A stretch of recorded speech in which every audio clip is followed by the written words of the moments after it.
Oke, selamat pagi anak-anak, selamat siang, selamat sore. Oke, kita kembali lagi bersama dengan Pak An. Hari ini kita akan belajar apa ya? Oke, kita hari ini akan belajar tentang masih pada tema 1 tentang organ gerak manusia dan hewan. Pada subtema 1 pada pembelajaran keempat. Oke, anak-anak, kemarin kita sudah mempelajari tentang apa itu denah ya. Kemarin kita sudah mempelajari tentang denah. Kalian juga sudah membuat denah sederhana tentang lokasi tempat tinggal kalian. Oke, sekarang kalian perhatikan kembali. Perhatikan gambar yang Pak Guru tampilkan. Ini adalah denah kelinci, denah kandang kelinci yang dibuat oleh Pak Rudi. Nah, dengan adanya denah ini, semua pengunjung yang datang ke kandang kelincinya Pak Rudi akan merasa mudah untuk menemukan di mana mereka akan menentukan tujuan mereka. Nah, sebenarnya pengertian denah ini apa sih? Perhatikan ya. Kita lanjutkan. Oke, ini. Denah. Denah adalah gambar untuk menunjukkan letak suatu tempat atau bangunan. Gambaran yang lebih luas dari denah ini nanti akan berupa peta. Peta atau peta? Peta, berupa peta. Oke, hari ini kita akan membahas tentang denah dan juga peta. Oke, kita lanjutkan. Oke, kita pelajari satu persatu apa itu denah, apa itu peta pada pembelajaran kali ini. Oke, yang pertama, denah. Denah tadi apa pengertiannya? Denah merupakan suatu gambaran untuk menunjukkan suatu tempat atau suatu lokasi. Denah ini dibagi menjadi 2 macam, yaitu denah letak bangunan dan denah ruangan. Oke, yang pertama, ini dia. Ini adalah merupakan contoh dari denah letak bangunan. Denah ini biasa dapat kalian temukan di undangan-undangan yang disebar oleh masyarakat pada saat ada undangan seperti undangan manten ya. Kemudian yang kedua, ini adalah merupakan contoh dari denah ruangan. Jadi di situ dapat kita ketahui, oh, kemungkinan ruangannya seperti ini. Oke. Jadi kita untuk menemukan suatu ruangan, kita bisa memahami sebelum kita masuk dalam ruangan tersebut. Nah, ini adalah denah. Kemudian, apa itu peta? Oke, dan peta adalah gambaran permukaan bumi yang dibuat dalam sebuah bidang datar. Peta dibedakan menjadi 2, yaitu peta umum dan peta tematik. Bedanya apa sih peta umum dan peta tematik? Oke, perhatikan. Peta umum. Peta umum adalah peta yang digunakan untuk menampilkan gambaran umum suatu daerah. Di situ biasanya isi dari peta umum ini ada seperti sungai, jalan, kemudian nama-nama kota.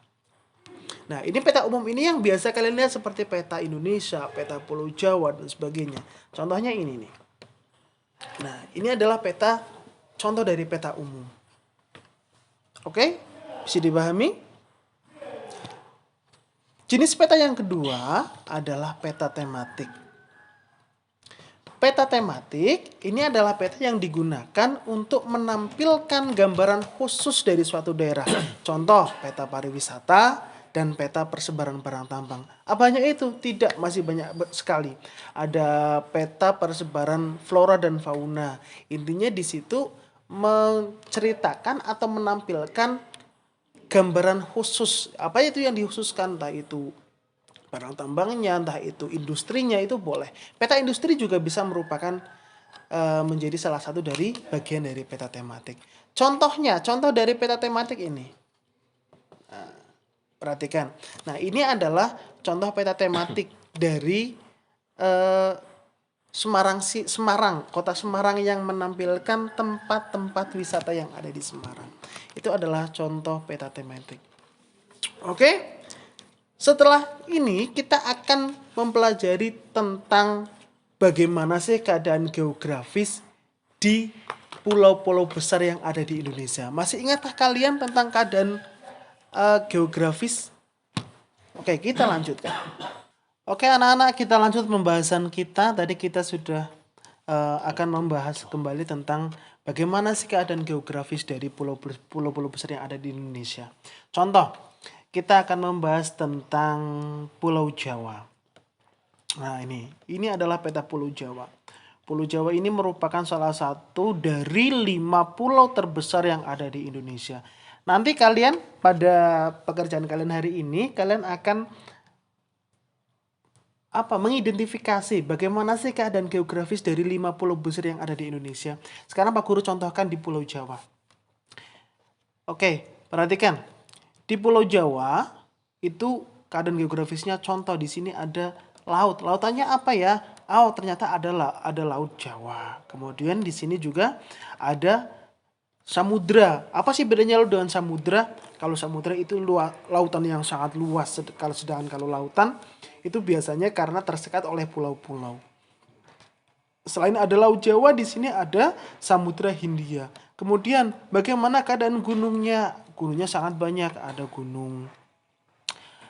Gunung Raung, kemudian ada juga Gunung Semeru, ada lagi Gunung Bromo, ada lagi Gunung Kelut, ada lagi Gunung Merapi, Gunung Galunggung, dan sebagainya.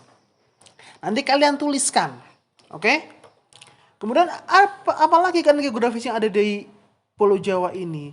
Ada lagi di sini. Perhatikan di sini ada selat, namanya selat apa? Di sini.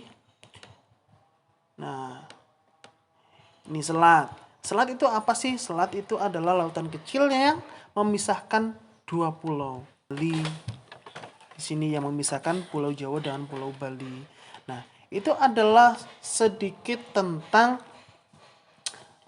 keadaan geografis yang ada di Pulau Jawa. Nanti kalian akan mencari tentang keadaan geografis yang ada di pulau-pulau lainnya. Contohnya di Pulau Kalimantan. Ini adalah Pulau Kalimantan. Oke, perhatikan. Nanti di sini ada apa saja? Lautannya ada laut apa saja? Gunungnya ada gunung apa saja? Kemudian di situ kalau ada selat, tuliskan selatnya. Ada datarannya, ada dataran tinggi apa saja di Kalimantan. Kalau tadi di Jawa ada dataran tinggi yang sangat terkenal, namanya dataran tinggi Dieng. Dataran tinggi Dieng ini berada di daerah Wonosobo dan Banjarnegara. Oke, itu adalah tentang keadaan geografis di Pulau Jawa. Nanti kalian identifikasi, kalian cari keadaan geografis yang ada di Pulau Sumatera bagaimana, yang ada di Kalimantan bagaimana, yang ada di Sulawesi bagaimana, yang ada di Irian Jaya bagaimana. Oke.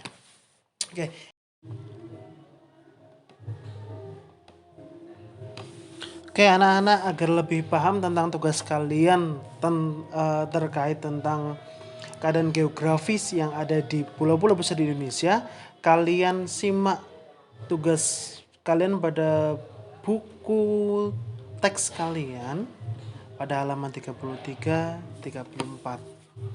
Oke?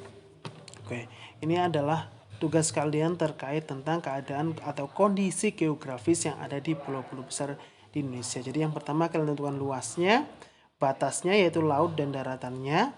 Daratan tidak selalu ada ya. Batasnya gimana? Dan keadaan alamnya bagaimana? Nama-nama pantai dan laut, nama-nama dataran rendah, dan nama-nama gunung. Oke. Luas, letak, dan kondisi geografis negara Indonesia merupakan modal dasar yang sangat penting bagi pembangunan nasional dan pemerataan hasil-hasilnya. Namun demikian, semua itu harus didukung dengan perilaku dan sikap positif yang sesuai dengan nilai-nilai luhur yang terkandung dalam sila-sila Pancasila. Kenapa? Karena nilai-nilai negatif yang tidak sesuai dengan kandungan dari sila-sila Pancasila ini hanya akan menghambat pembangunan yang ada di Indonesia. Oke, untuk memahami terkait hal tersebut, kalian baca tentang teks gotong royong modal dasar pembangunan pada buku teks kalian, atau kalian bisa mencermati pada yang Pak Guru tampilkan. Oke, ini lanjutannya. Di situ terlihat orang-orang sedang bergotong royong membangun sebuah tempat, sebuah rumah. Juga ada gotong royong pada saat bekerja bakti. Oke. Nah, setelah ini kalian tentukan apa sih gagasan utama dari masing-masing teks bacaan tersebut, dari masing-masing paragraf. Contohnya, ini dia. Paragraf 1, gagasan pokoknya adalah gotong royong merupakan modal dasar terciptanya suasana kemasyarakatan yang harmonis. Kemudian kalian tentukan gagasan pokok pada paragraf 2 dan paragraf 3. Masih ingat ya bagaimana caranya? Kemudian setelah itu kalian juga mengembangkan dari gagasan pokok yang sudah disiapkan menjadi sebuah paragraf. Jangan lupa gagasan pokok ini juga masih termasuk dalam bagian paragraf itu sendiri.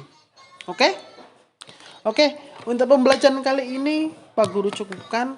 Jangan lupa tetap jaga protokol kesehatan, tetap sering cuci tangan, kemudian pakai masker pada saat kalian bepergian, makan makanan sehat, dan jangan lupa untuk selalu berolahraga. Tetap semangat, tetap sehat. Semoga kita dapat kembali berjumpa dalam keadaan kelas seperti sebelum pandemi, kita dapat tertawa riang, bercanda bersama. Oke, wassalamualaikum warahmatullahi wabarakatuh.